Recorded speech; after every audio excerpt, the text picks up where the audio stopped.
Le premier exposé sera fait par Jacques Bouvresse, qui est professeur au Collège de France, sur l'éthique de la croyance et la question du poids de l'autorité. Le poids de l'autorité étant mis entre guillemets, et je pense qu'il vous justifiera ce guillemet. Donc, Jacques Bouvresse, vous avez la parole. Merci. Donc, j'ai à vous parler de la façon dont se pose, du point de vue de ce qu'on appelle l'éthique de la croyance, le problème du poids qu'il convient d'attribuer à l'autorité. Alors, l'éthique de la croyance est le titre d'un article célèbre de William Clifford, qui est paru en 1877 et qui a suscité une réponse vigoureuse de William James 20 ans plus tard dans La volonté de croire en 1897. Alors, vous avez ici quelques... Il faudrait peut-être éteindre les lumières. Est-ce que tu peux parler de... Quelques photos Rapprocher le micro. De Clifford. Est-ce que vous entendez correctement? Oui? Non? Non, tu peux rapprocher maintenant le micro un peu plus près. Là, ça devrait aller, je pense. Donc, j'étais en train de signaler simplement le fait que l'éthique de la croyance est le titre d'un article publié en 1877 par William Clifford. Et il est bien possible que vous ne sachiez pas grand-chose de William Clifford. Ce n'était pas du tout un philosophe, en tout cas pas spécialement un philosophe, c'était un mathématicien britannique qui a eu une carrière exceptionnellement brillante, mais qui a disparu prématurément à l'âge de 34 ans. Il était né en 1845 et il est mort en 1879. Du point de vue scientifique, il est connu notamment pour ses travaux sur la géométrie non euclidienne et pour avoir défendu, à la suite de Riemann, l'idée qu'il peut exister une interaction entre l'espace et les corps qui y sont plongés.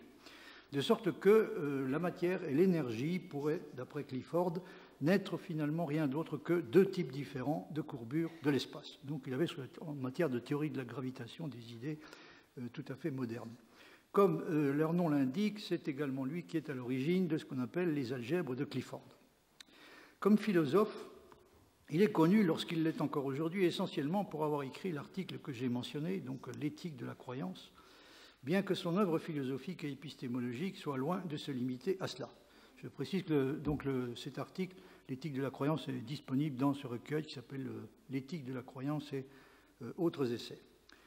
Le principe fondamental de l'éthique de la croyance, qui est formulé tout à la fin de l'article, et qui est considéré comme inacceptable par William James, s'énonce de la manière suivante.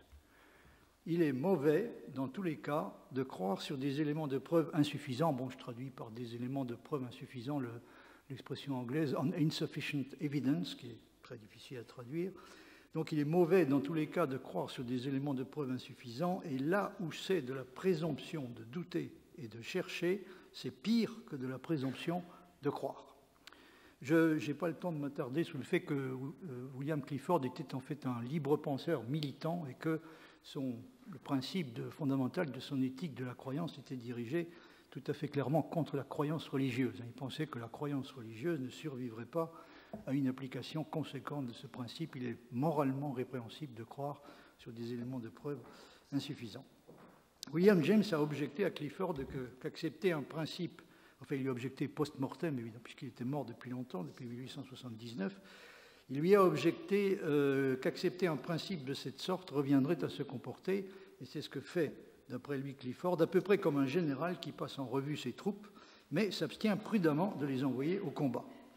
L'éthique de la croyance passe en quelque sorte en revue les croyances pour s'assurer qu'elles se présentent sous une forme irréprochable et sous une tenue impeccable, mais ne veut pas prendre le risque de les engager dans l'épreuve de la vie et de leur donner l'occasion de montrer le genre de résultats, bons ou mauvais, qu'elles sont capables de produire.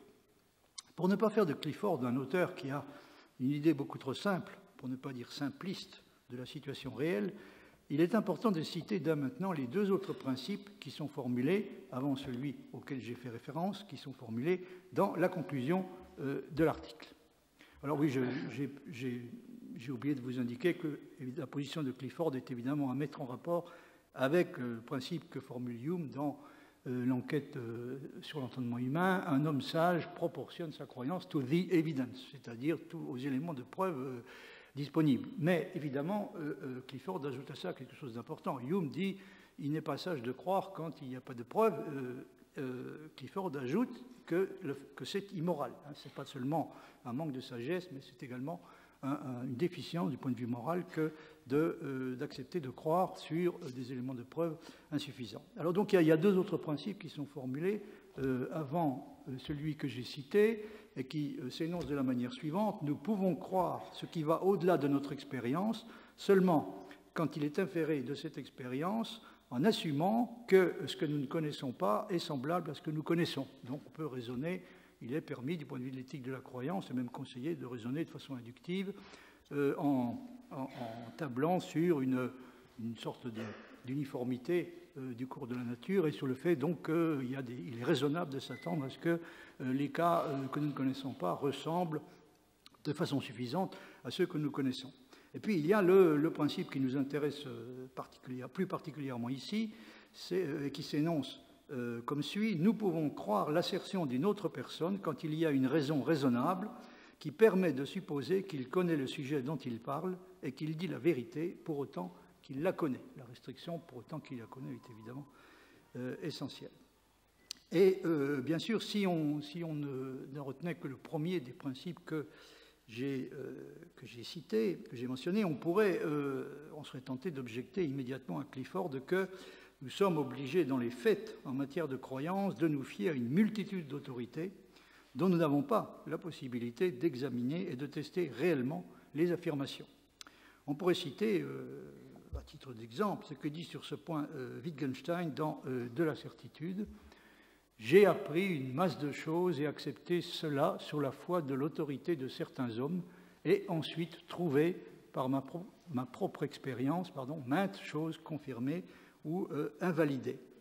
Nous avons, dans les faits, commencé par croire un bon nombre de choses simplement sur la foi de l'autorité de personnes en qui nous avions confiance, et nous avons eu par la suite l'occasion d'en examiner un certain nombre et de découvrir qu'elles étaient effectivement vraies ou qu'elles ne l'étaient pas. Mais on ne peut pas, semble-t-il, exiger raisonnablement de quelqu'un qu'il fasse cela pour chacune de ses croyances. Même dans le domaine scientifique, et même à l'intérieur de sa propre spécialité, on accorde sans difficulté sa croyance à une multitude d'affirmations pour lesquelles on est incapable de fournir soi-même des raisons suffisantes, et on ne voit pas très bien, du reste, comment les choses pourraient se passer autrement. Wittgenstein dit également à propos de la situation de l'élève qui apprend: l'élève croit ses maîtres et les livres scolaires. Le mot « croit » est souligné, c'est la situation normale. L'élève, à moins qu'il ne soit particulièrement rétif, accepte normalement d'adopter une attitude de croyance à l'égard de ce que lui disent ses maîtres et de ce qui est écrit dans les livres. Il semble donc que que l'élève croit assez spontanément à la vérité de certaines propositions, avant tout parce qu'il croit les personnes et les livres qui les énoncent et qui les enseignent. Et nous continuons du reste par la suite à croire largement ce que disent les livres, à moins d'avoir des raisons spéciales de ne pas le faire. Qu'en est-il, par exemple, se demande Wittgenstein, des raisons pour lesquelles nous croyons généralement ce qui est dit dans les livres de physique? Pourrait-on...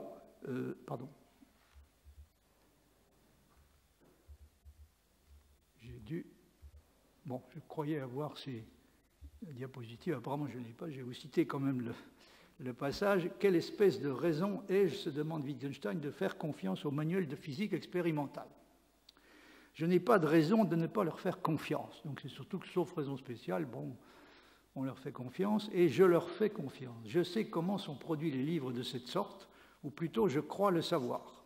J'ai quelques éléments de preuve, mais ils ne vont pas très loin et sont de type très diffus. J'ai entendu, vu, lu des choses. Donc ça me semble être une description assez exacte de la situation réelle. On a quelques éléments d'appréciation et quelques éléments de preuve, mais qui réellement ne vont pas très loin. L'essentiel de cela semble reposer donc sur la confiance. Nous avons, pourrait-on remarquer, une certaine idée de la façon dont sont produits les livres de physique, mais nous en avons, semble-t-il, nettement moins sur la façon exacte dont a pu être produit un livre comme la Bible, ce qui peut sembler constituer une raison sérieuse de douter de ce qui y est écrit. Et si on nous dit qu'il a été écrit sous l'effet d'une révélation divine, nous pouvons être tentés de demander justement des preuves de cela ou objecter que nous n'avons aucune idée de ce à quoi peut ressembler au juste une révélation. Dans le cas des disciplines comme les mathématiques et la physique, on a l'impression que l'enseignement ne procède pas essentiellement sur la base de l'autorité. Le maître donne des démonstrations et il montre des expériences. Mais Wittgenstein se demande si on ne pourrait pas se représenter également une mathématique et une physique qui seraient inculquées aux élèves sans que la vérité de leurs propositions soit garantie par autre chose que l'autorité du maître. Pourrait-on, se demande-t-il, pourrait-on s'imaginer une mathématique tout à fait sans démonstration ? Les hommes, alors évidemment, il va sans dire qu'il ne s'agirait pas de notre mathématique, ce serait une mathématique passablement différente de celle que nous enseignons, que nous apprenons aux élèves. Les hommes, dit Wittgenstein, apprendraient des théorèmes mathématiques et seraient convaincus de leur correction par l'autorité du maître.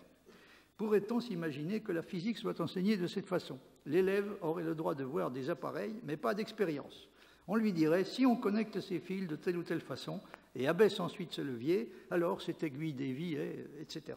Eh bien, n'apprend-il pas la géographie de l'Amérique du Nord sans y être allé ? Là, il attire l'attention sur la différence évidente qu'il semble y avoir entre le cas de sciences comme les mathématiques et la physique, où l'autorité, en principe, n'est pas censée jouer le rôle essentiel, tandis que le rôle de l'autorité semble être beaucoup plus important dans le cas de l'enseignement d'une discipline comme la géographie, puisque là, comme il le dit, est-ce que l'élève n'apprend pas la géographie de l'Amérique du Nord sans y être allé ? Et on peut tout de même bien apprendre aussi qu'un nombre est divisible par 9 si la somme de ces chiffres l'est, sans qu'il sache pourquoi. On peut lui enseigner donc la règle de 3 sans lui donner l'explication des raisons pour lesquelles elle fonctionne. Donc la dépendance par rapport à l'autorité semble tout à fait réelle, semble rester tout à fait réelle et importante, même dans le cas de disciplines comme les mathématiques et la physique, mais elle est de toute évidence, à première vue, encore beaucoup plus grande dans le cas de la morale que dans celui de la science. Nietzsche, par exemple, soutient que la conscience morale a pour seule et unique origine l'autorité. Voyez par exemple ce passage de Humain, trop humain, où il dit ceci, la croyance à des autorités est la source de la conscience morale. Gewissen. Ce n'est donc pas la voix de Dieu dans le cœur de l'homme, mais la voix de certains hommes dans l'homme. Le début du passage donc dit le contenu de notre conscience morale et tout ce qui, dans les années d'enfance, a été exigé de nous régulièrement sans raison par des personnes que nous respections ou craignions. La croyance à des autorités est la source de la conscience morale, ce n'est donc pas la voix de Dieu dans le cœur de l'homme, mais la voix de certains hommes dans l'homme. Mais c'est bien entendu pour Nietzsche également la croyance à des autorités d'une certaine sorte qui nous a convaincus en dernier ressort qu'une forme de morale doit gouverner le monde de la croyance lui-même, une morale dont le principe fondamental serait que le vrai doit être préféré dans tous les cas au faux et que la valeur des croyances se mesure aux chances, en tout cas se mesure principalement aux chances plus ou moins grandes qu'elles ont d'être vraies.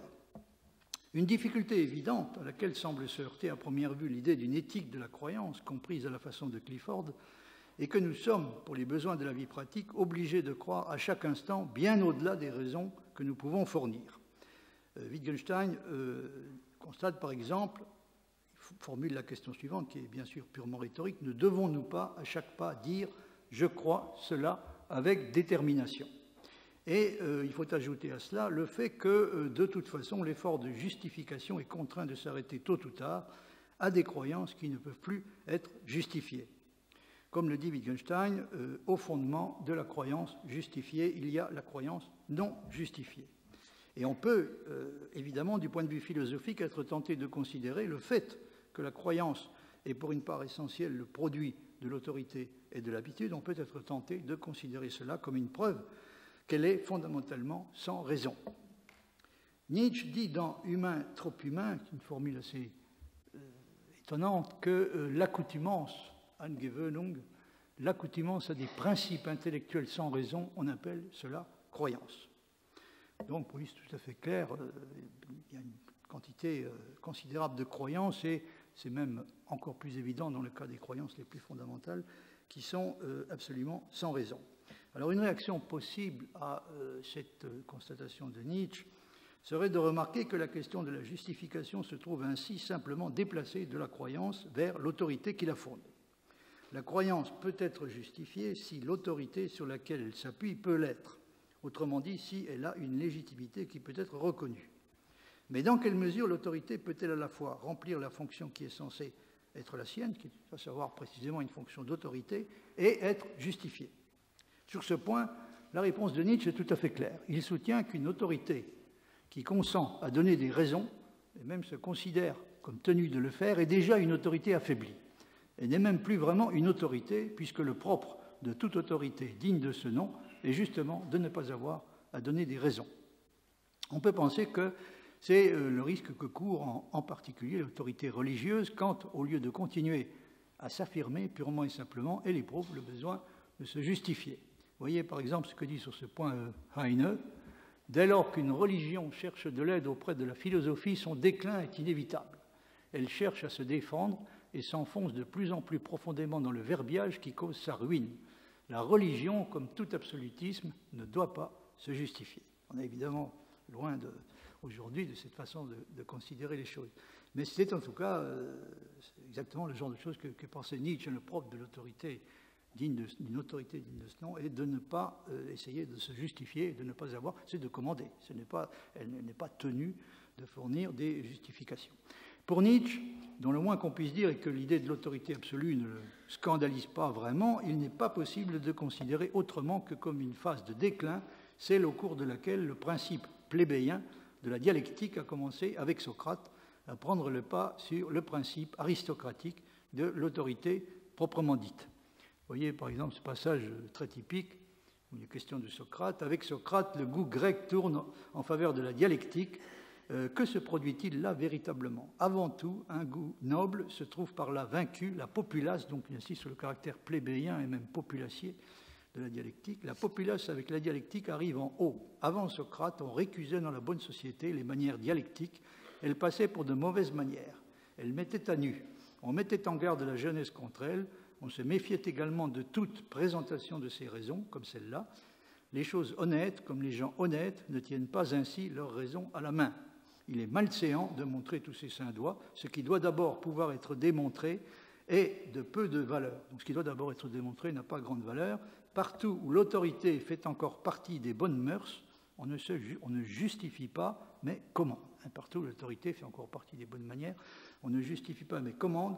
Le dialecticien est une sorte de clown, on rit de lui, on ne le prend pas au sérieux. Socrate a été le clown qui s'est fait prendre au sérieux, souligné. Clown qui a réussi à se faire prendre au sérieux.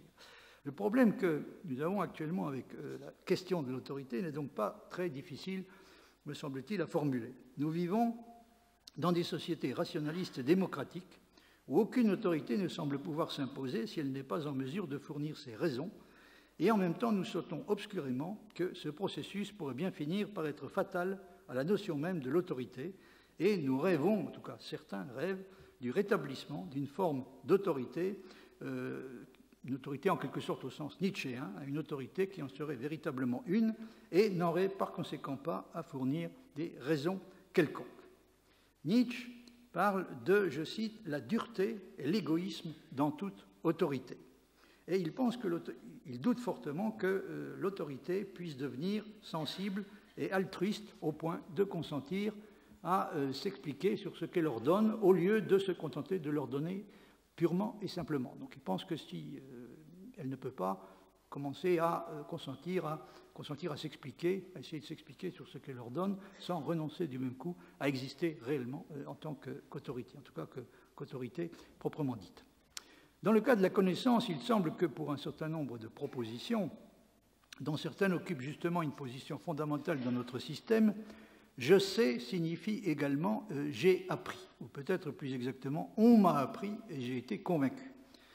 Ce qui peut donner l'impression d'introduire une forme de relativité préoccupante. Ce que nous savons dépend pour une part essentielle de ce que nous avons appris, et ce que nous considérons comme possible ou impossible de croire dépend directement de ce que nous savons.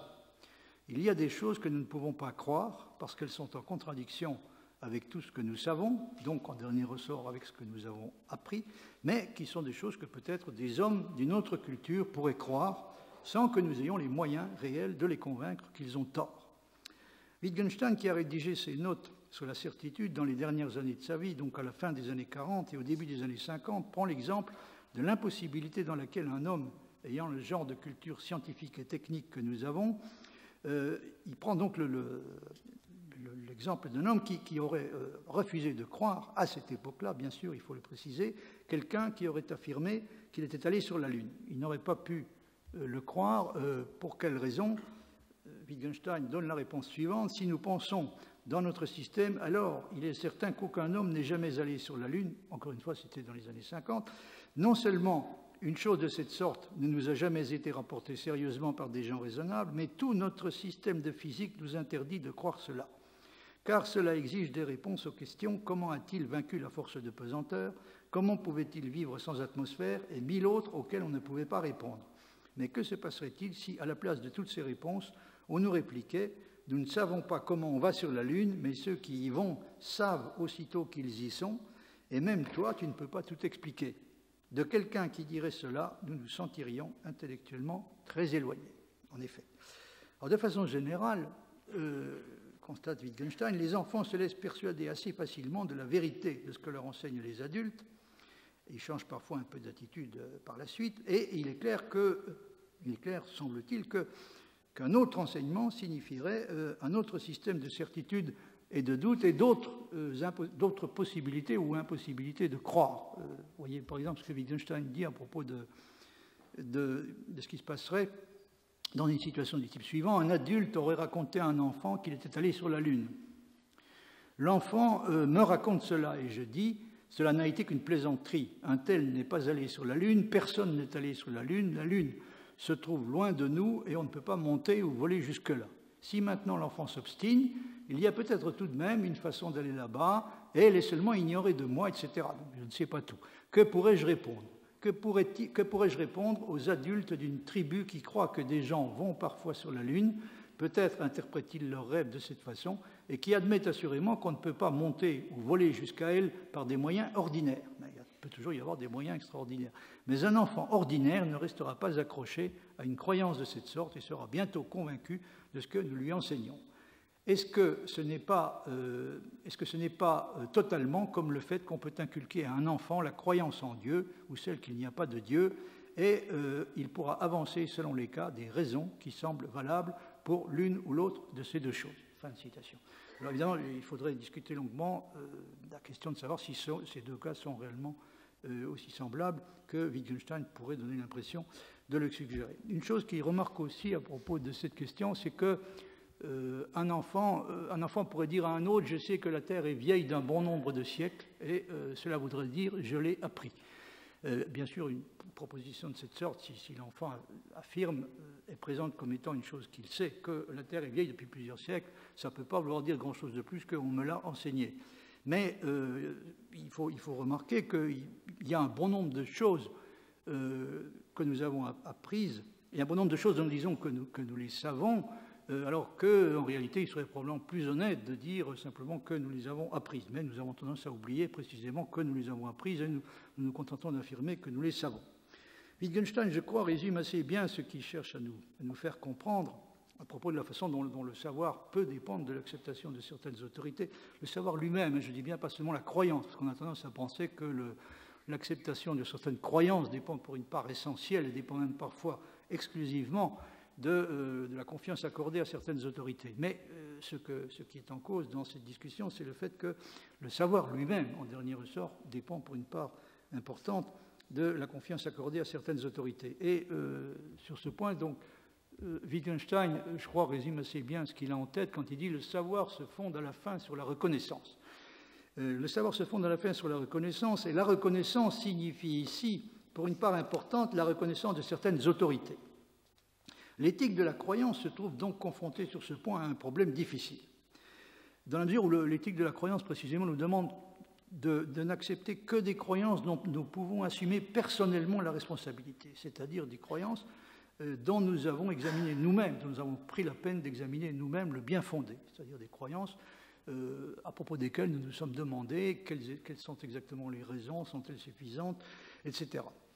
Si, comme le soutient Clifford, ce n'est pas seulement une déficience du point de vue épistémique, mais une faute morale de croire en l'absence de preuves suffisantes, ne serions-nous pas doublement fautifs si nous acceptions de nous en remettre en matière de croyance, non pas à nous-mêmes, à notre propre jugement, mais à des autorités, et à des autorités qui ne sont pas en mesure de démontrer que les choses qu'elles affirment sont des choses qu'elles avaient réellement les moyens de savoir, ou qui refusent tout simplement de le faire. Car il faudrait bien entendu que nous puissions avoir une assurance raisonnable qu'elles savent, et non pas simplement qu'elles croient savoir.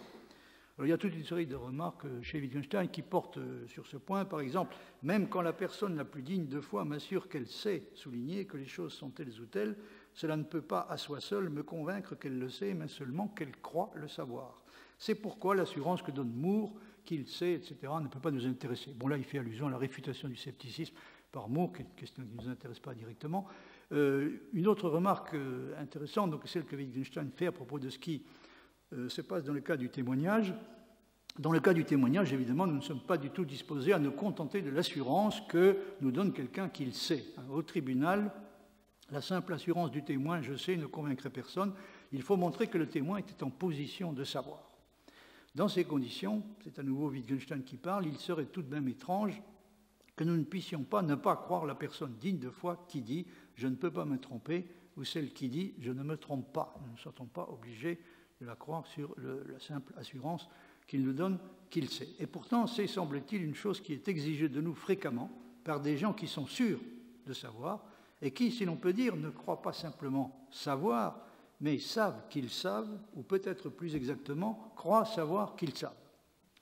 Clifford, contrairement à l'impression que l'on pourrait avoir à première vue, n'a en aucune façon sous-estimé l'importance de cette question. Je veux dire, le poids considérable dont pèse dans des affaires de ce genre l'autorité. L'article de Clifford est divisé en 3 parties. Dans la première s'intitule « Le devoir de recherche », ce que dit le principe fondamental de l'éthique de la croyance, c'est au fond qu'on a un devoir de recherche à l'égard de n'importe quelle espèce de croyance. On doit d'abord s'assurer qu'il est légitime de l'accepter. Donc, la première partie de l'article s'intitule « Le devoir de recherche », la deuxième « Le poids de l'autorité » et la troisième « Les limites de l'inférence ». Comment faut-il traiter, du point de vue de l'éthique de la croyance, les cas dans lesquels nous croyons essentiellement sous la foi de l'autorité d'une personne qui nous semble crédible?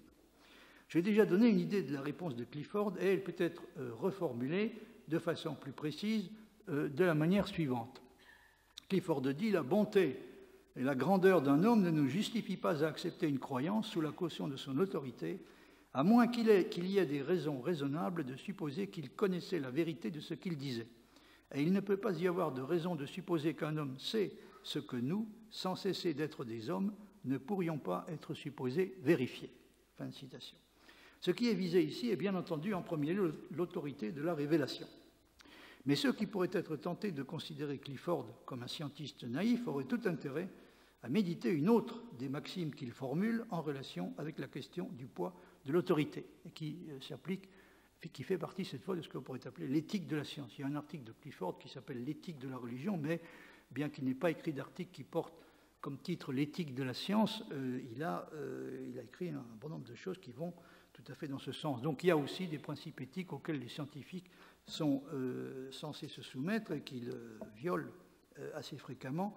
En particulier le suivant, Clifford dit « Aucune éminence de caractère et de génie ne peut donner à un homme suffisamment d'autorité pour nous justifier à le croire quand il formule des assertions qui impliquent une connaissance exacte et universelle. » Autrement dit, Clifford pense que chaque fois que quelqu'un arrive avec la prétention d'énoncer quelque chose qui, à l'allure, présente les apparences d'une connaissance exacte et universelle, il faut commencer à se méfier, et il faut lui opposer un refus de croire, pour la bonne raison qu'à ses yeux, il ne peut tout simplement pas exister de connaissances de cette sorte, en tout cas dans les sciences empiriques, parce que peut-être qu'il faut évidemment considérer de façon différente le cas d'une discipline comme les mathématiques. Pour que nous puissions nous fier à quelqu'un qui nous demande de croire une chose sur la base de son témoignage, il faut, dit Clifford, que nous ayons des raisons sérieuses de supposer 3 choses. Premièrement, sa véracité, à savoir le fait qu'il nous a dit la vérité. Deuxièmement, sa connaissance de ce dont il s'agit, à savoir le fait qu'il était dans une position qui lui permettait de savoir, il était en position de savoir. Et troisièmement, son jugement, à savoir le fait qu'il a utilisé de façon appropriée les moyens et les occasions qui lui étaient offerts pour parvenir à la conclusion qu'il nous demande d'accepter. Il pourrait évidemment très bien avoir été en position de savoir, mais ne pas avoir fait ce qu'il fallait pour réussir à savoir. Que faut-il penser dans ces conditions des gens qui nous demandent de croire une chose sur la foi d'une révélation dont ils affirment avoir été les bénéficiaires?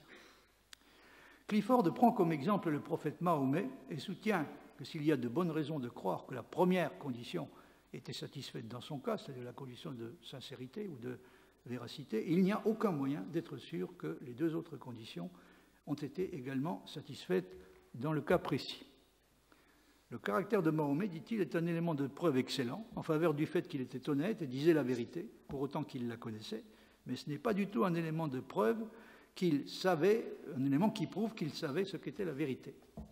Quel moyen pouvait-il avoir de savoir que la forme qui lui apparaissait être l'ange Gabriel n'était pas une hallucination et que sa visite apparente au paradis n'était pas un rêve? Admettons qu'il était lui-même tout à fait persuadé et croyait honnêtement qu'il agissait sous la conduite du ciel et était le véhicule d'une révélation surnaturelle. Comment pouvait-il savoir que cette forte conviction n'était pas une erreur? Mettons-nous à sa place, nous trouverons que plus nous entreprendrons de nous rendre compte complètement de ce qui lui est passé par l'esprit, plus nous percevrons clairement que le prophète ne pouvait avoir aucune raison adéquate pour la croyance à sa propre inspiration.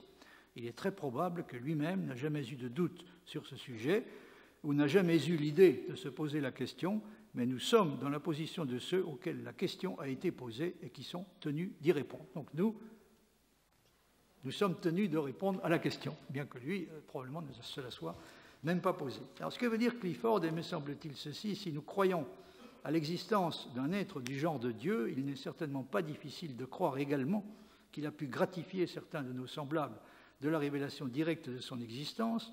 Il peut même y avoir des raisons de penser que son existence, s'il existe, ne pouvait être connue de nous qu'à la condition qu'il juge bon de nous en informer, mais on ne peut sûrement pas utiliser la révélation comme une preuve de l'existence de Dieu, pour la raison qu'il n'y a aucun moyen de savoir si ces bénéficiaires supposés, les bénéficiaires de la dite révélation, étaient ou non dans une position qui leur permettait de connaître ce qu'ils nous demandent de croire.